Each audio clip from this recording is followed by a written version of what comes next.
নমস্কার, আমি সুমিতা দাস। আপনাদের সকলকে আমার চ্যানেলে স্বাগত জানাই। আজ আমি নিরামিষ ডাঁটা, চলাই শাকের ডাঁটা দিয়ে সর্ষে বাটা দিয়ে বানাবো এটা আমি নিয়েছি এর মধ্যে আলু নিয়েছি, আলুগুলোকে ডুমো ডুমো করে কেটেছি, মটরশুঁটি নিয়েছি, টমেটো নিয়েছি। সর্ষে বাটা দিয়ে এটা আমি নিরামিষ বানাবো। তো শাকগুলোকে কেটে ধুয়ে পরিষ্কার করে নিয়েছি। এর মধ্যে আরো কি কি উপকরণ দেব, সাথে থাকুন, দেখতে থাকুন। সর্ষেটাকে আমি পেস্ট করে নিয়েছি। এর মধ্যে আছে সর্ষে আর শুকনো লঙ্কা, এই দিয়ে আমি এটাকে পেস্ট করেছি। এটাই আমি ডাঁটা শাকের মধ্যে। কড়াইতে সর্ষে তেল দিয়ে দিলাম।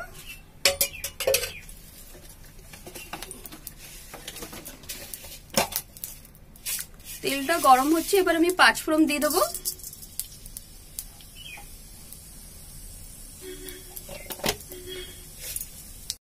আলুগুলো দিয়ে দিলাম আগে।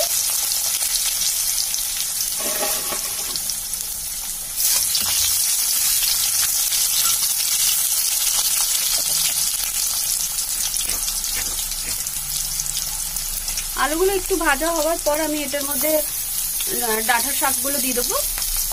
আমি শাকগুলো দিয়ে দেবো, ডাঁটা শাকগুলো।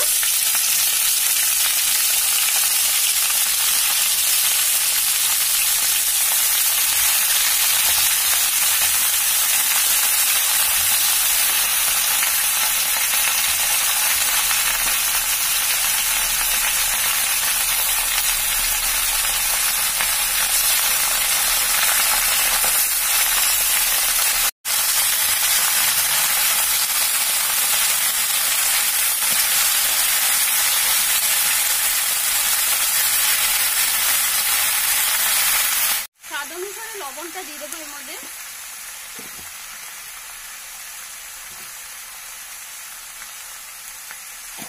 আর দেবো এর মধ্যে হলুদ, 1 চামচের মতন হলুদ দিয়ে দিলাম।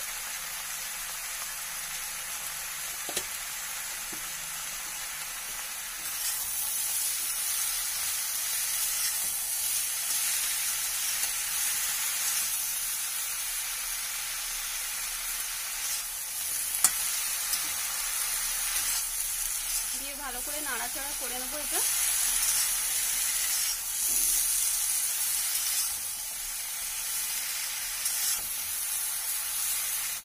এবার টমেটোটা দিয়ে দেবো আর সর্ষে বাটাটা যেটা পেস্ট করেছিলাম ওইটা দিলাম।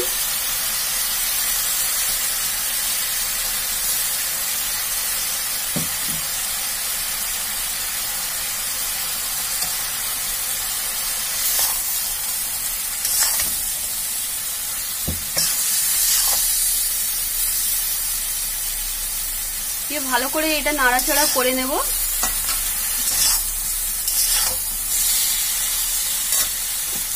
এক চামচের মতন এর মধ্যে চিনি দিলাম আমি।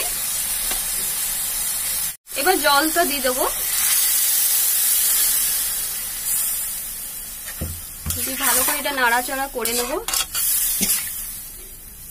যে কোনো রান্নার মধ্যে অল্প চিনি দিয়ে দিলে স্বাদটা বেড়ে যায়, খেতে খুব ভালো লাগে।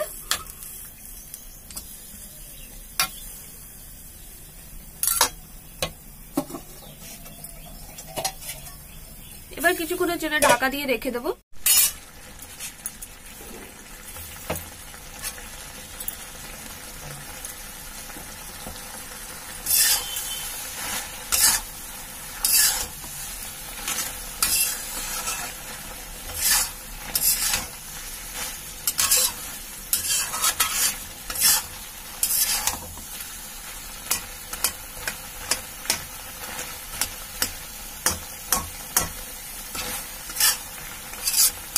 আর একটু বাকি আছে, এটা হয়ে গেলে, একটু গ্রেভিগুলো শুকিয়ে গেলে তারপর আমি এটাকে নামাবো। আমি একদম শুকনো শুকনো করবো এটা।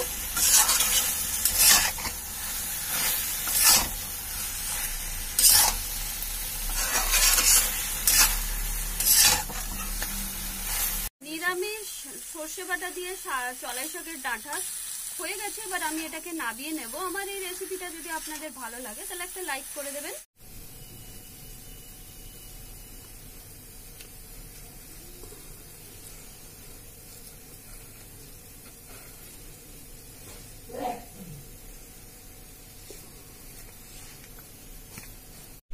নিরামিষ চলাই শাকের ডাঁটা সর্ষে হয়ে গেছে। এবার আমি এটাকে নাবিয়ে নিয়েছি। আমার এই রেসিপিটা যদি আপনাদের সবার ভালো লাগে তাহলে একটা লাইক, শেয়ার, কমেন্ট, সাবস্ক্রাইব করে দেবেন আর আমার চ্যানেলটির পাশে থাকবেন। আজকের মতন রান্নার ভিডিওটা আমি এখানেই শেষ করলাম। কালকে আবার একটা নতুন রান্নার ভিডিওর সাথে আপনাদের সকলের সাথে দেখা হবে। ততক্ষণে আপনারা সকলেই ভালো থাকুন, সুস্থ থাকুন।